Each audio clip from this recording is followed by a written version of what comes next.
గెలవలే, ఒక ఎమ్మెల్యే గెలవని రాష్ట్రాలు ఉన్నాయి. ఇలా ఉప్పు పాత్ర వేసినా అని ఎవడు మాట్లాడతాడు? అహంకారం నెత్తికెక్కినోడు మాట్లాడతాడు, కళ్ళు నెత్తికెక్కినోడు మాట్లాడతాడు. ఎప్పుడైనా ఎవడో ఉప్పు పాత్ర వేయడు.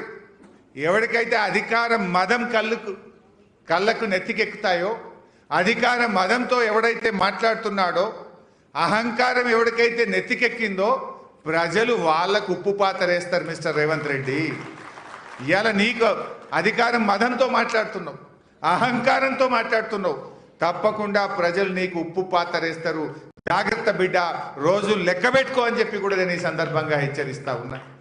ఏందా చిల్లర మాటలేంది? నువ్వు ఇంకా మాట్లాడుతుండు 2034లో కూడా మేమే గెలుస్తాం, 28లో కూడా మేమే గెలుస్తాం. 2028 నుంచి 34 దాకా వీళ్ళే ఉంటారట.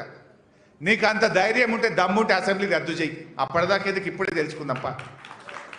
నువ్వు గెలుతానంత దమ్మున్నది కదా, నువ్వు పని చేసినట్టున్నావు కదా. నిజంగానే నువ్వు పని చేస్తే 2028 దాకెందుకు? ఇప్పుడే రాజీనామా చేద్దాం పట్టి అందరం, అసెంబ్లీ రద్దు చేయి, ప్రజలకు పోదాం. ఎవడేందో ప్రజలే తేల్చి చెప్తారు ఇప్పుడు నీకు. లేదు, నువ్వు మా ఎమ్మెల్యేలను గుంజుకున్నావు కదా, 9 మందినో 10 మందినో, దమ్ము ఉంటే గాలతో రాజీనామా పెట్టి ఎవరు గెలుస్తారో ఇప్పుడు ప్రజలకు పోయి చూసుకుందాంపా. ఇదో అదో ఏదో ఒకటి తెలుసుకుందాంపా. ఊకే నువ్వన్నా నేనన్నా నువ్వు గెలుతా ఎందుకు? పోదాంపా, ప్రజలకు ఇప్పుడే పోదాంపా. నీకు అంత నమ్మకం ఉంటే, నువ్వు అంత పనిచేసినవి అయితే, నీకు ధైర్యం ఉంటే పారు అసెంబ్లీ రద్దు చేసి అసెంబ్లీకి పోదాంపా.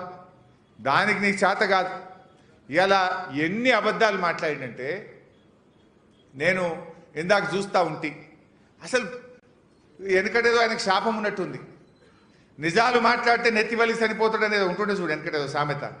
అట్లా రేవంత్ రెడ్డి అబద్ధాలు తప్ప జీవితంలో నిజాలు మాట్లాడు. ఇవాళ అంటుండు నల్గొండలో రైతు బంధు వేయడం ద్వారా రైతుల కళ్ళల్లో ఆనందం చూస్తున్నట రేవంత్ రెడ్డి. సిగ్గుండాలే మాట్లాడుతందుకు. నువ్వు రైతు బంధు వేసినావు అసలు? ఈ యాసంగిలో రైతు బంధు పడ్డదా అసలు?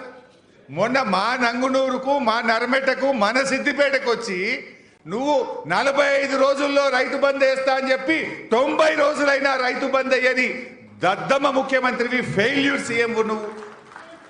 ఈ రైతు బంధు ఎగబెట్టి ఇంకా సిగ్గు లేకుండా నేను వేసిన రైతు భరోసా రైతుల కళ్ళల్లో ఆనందం వెలుతురు చూస్తున్నట్టయినా రాయన ఊర్లకు రా, గన్మెన్లు లేకుండా, పోలీసు వాళ్ళు లేకుండా. పోదాందా నువ్వు వచ్చిన నర్మెట్టకే రా. ఆ ఊళ్ళో రుణమాఫీ ఎంతమందికి అయిందో, రైతు బంధుకి ఎంతమందికి కాలేదో, రైతుల కళ్ళల్లో ఆనందం ఉన్నదో దుఃఖం ఉన్నదో ఆ రైతుల మధ్యనే రచ్చబండ కాడ కూర్చొని మాట్లాడదాం రా రేవంత్ రెడ్డి. అరే నువ్వు 3 సార్లు రైతు బంధు ఎగ్గొట్టినావు నువ్వు. ఆనాడేమో ఈ సిపాయి ఏమంటుండే, కేసీఆర్ నువ్వు 2 సార్లే రైతు బంధు ఇస్తున్నావు. కొంతమంది రైతులు 3 పంటలు పండిస్తుండ్రు, 3 సార్లు రైతు బంధు వేయాలని మాట్లాడిన ఈ సిపాయి ఇప్పటికీ 3 రైతు బంధులు ఎగ్గొట్టిండు.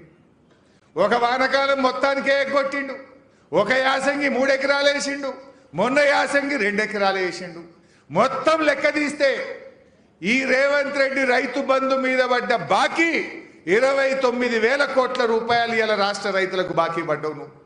29,000 కోట్ల రైతు బంధు ఎగ్గొట్టి ఇంకా సిగ్గు లేకుండా నల్లగొండలో నేను వేసిన రైతు భరోసాతో రైతు కళ్ళల్లో ఆనందమట. నువ్వు రైతు బంధు ఎగ్గొట్టినోని ఇంకా సిగ్గు లేకుండా నేనేందో రైతు బంధు వేసినా దానికి ఆనందం వచ్చింది అని మాట్లాడుతున్నాడు. మాట్లాడదామా? ఏడ మాట్లాడదాం? అసెంబ్లీలో మాట్లాడదామా? పెట్టు అసెంబ్లీలో. దమ్ముంటే చర్చ పెట్టు అసెంబ్లీలో. రైతు బంధు వేసినవా, ఎగ్గొట్టినవా, ఏ పంటకి ఎంత ఎగ్గొట్టినవో నేను చెప్పనీకి సిద్ధమున్నా. రైతు బీమా ఎగ్గొట్టినవు, రైతు బంధు ఎగ్గొట్టినవు, రైతులకు ఎరువులు ఇచ్చే తెలివి లేదు, పంట కొనే చేతగాని దద్దమ్మవు. నువ్వు రైతుల కళ్ళల్లో ఆనందం చూసినా అని మాట్లాడతావు.